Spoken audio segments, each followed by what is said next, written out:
30대 남성이 일면식도 없는 여성을 폭행한 이른바 돌려차기 사건 기억하십니까? 잠시 뒤 화면 잠시 보시겠습니다만 가해자가요 지금 대법원에서 이미 징역 20년 확정받고 복역 중입니다. 그럼 반성을 해야죠. 그런데 이 교도소 안에서도 그의 만행이 계속되고 있다고 합니다. 가해자가 교도소에서 이른바 통방을 하면서 피해자를 모욕했다고 하는데요. 일단 통방이 뭡니까? 이 교도소에 보면 각각 방으로 따로 이제 분리가 돼 있잖아요. 그런데 옆방 수용자와 이제 대화가 가능할 정도로 이야기를 하는 거를 이 통방이라고 이렇게 은어라고 부른다고 합니다. 그러니까 다른 수감자들이 다 들을 수 있도록 큰 목소리로 피해자에 대한 모욕적인 언사를 한 건데 이 가해자는 보복 협박 혐의로 지금 재판을 받는 중이고요. 어제 진행된 공판에서 동료 수감자들의 증언이 나왔습니다. 한 동료 수감자에 따르면 뉴스에 돌려차기 사건이 나올 때 가해자가 옆방의 수감자에게 억울함을 호소하면서 출소하면 피해자를 죽여버리고 성폭행할 것이다. 이렇게 말을 했다고 하면서요.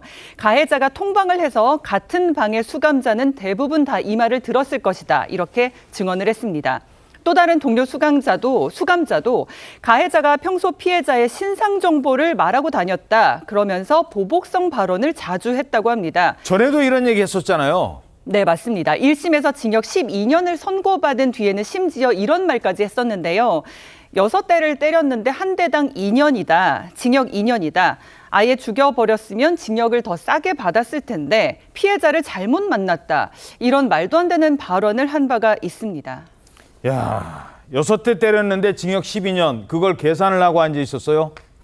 가해자는 지금 어떤 상태인 줄 아십니까?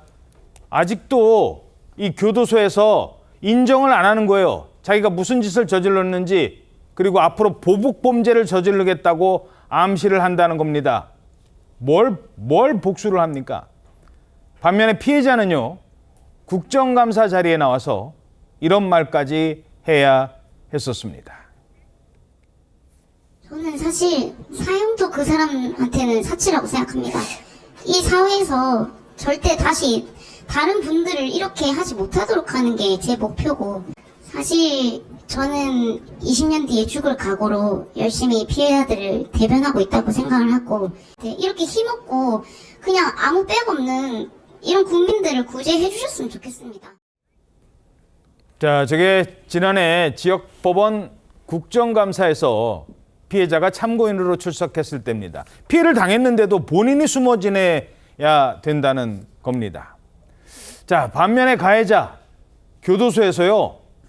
자기가 왕이래요. 왕. 동료 수감자들 사이에서도 아주 위협적인 행동을 하고 있다고요. 예, 맞습니다.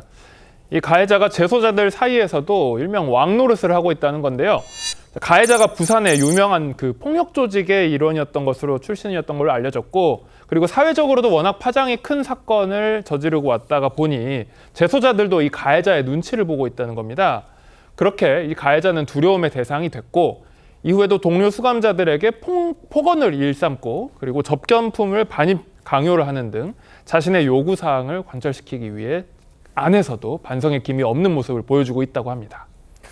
자, 도대체 왜 가해자는 전혀 반성이 없는 걸까요? 전문가는 이렇게 설명합니다. 분위기나 뉘앙스, 재판부의 그러한 어떤 관행 이런 것들을 재소자들이 너무나 잘 알고 있다라는 거죠. 갑자기 자기가 너무 반성한다, 너무 죄송하다 이런 거를 한다 한들 얻을 이득이 적을 수 있다라는 판단을 하는 거죠. 나 하나도 반성 안 해. 나 이렇게 무시무시하게 나쁜 놈이야. 이런 허세를 부리는 게 교도소에서 생활하기는 훨씬 더 좋겠죠. 아, 허세 부리는 게 교도소 생활이 더 편하다? 이게 무슨 말이에요? 가해자가요, 강도상해죄로 6년 그리고 공동주거침입으로 2년을 이미 복역한 적이 있는 전과자입니다. 그러다 보니까 교도소 안의 시스템도 본인은 잘 알 것이고 내가 어떻게 행동하면 여기서 편하게 살 수 있고 뭔가 권력관계를 장악할 수 있는지 그 재소자들 사이에서 그 관계 같은 것들도 이미 잘 알고 있는 사람이라는 거죠. 한 범죄심리 전문가 얘기에 따르면 이 가해자는 범행을 일종의 놀이처럼 생각하는 것 같다는 거예요. 그래서 경찰 조사를 받을 때도 마치 장난을 치는 것 같은 태도를 보인다, 이런 분석을 하기도 했습니다.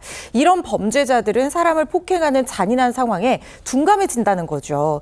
또 법무부에서 실시 중인 교정 교합 프로그램에 대해서 이 전문가가 좀 꼬집은 부분이 있는데요. 이 전문가 분석에 따르면 사실상 교합 프로그램이 의미가 없다. 국내 전문가는 무척 적은데 법무부 소속도 아니고 그나마 있는 프로그램도 잘 작동하지 않는다라고 하면서 교합 프로그램의 부실함을 지적했습니다. 교정 교합 프로그램이라고 하는 것은 교도소 내에서 재범률을 낮추기 위해서 일종의 여러 가지 심리 상담이라든가 교육이라든가 이런 걸 실시하는 프로그램인데, 잘 교화되는 사례도 있지만 2020년에 전주교도소에서 노래방 시설이 설치되고 이래서 좀 문제가 됐던 적도 있었거든요. 예. 좀 교정 교합 프로그램이 재범률을 낮추는 방향으로 초점을 맞춰줘야 된다는 지적을 하고 있는 걸로 보이고, 특히 이 전문가 분석 중에 좀 의미가 있는 부분이 범죄자들이요, 교도관들한테 일부러 착하게 행동을 한다는 거예요. 왜요? 사이코패스 점수가 높으면 그만큼 사이코패스들은 그런 자기한테 이익이 되는 것들을 잘 활용을 하는 사람들이잖아요. 그러니까 그렇게 하다 보니까 가석방을 염두에 두고 교도관들 앞에서는 모범수인 것처럼 행동할 수가 있다는 겁니다. 아하. 그러면 사이코패스 점수가 높더라도 가석방으로 석방되는 경우가 있다는 거죠. 그래서 이런 잘못된 상황이 계속해서 반복된다는 것이 범죄심리 전문가 분석입니다. 예.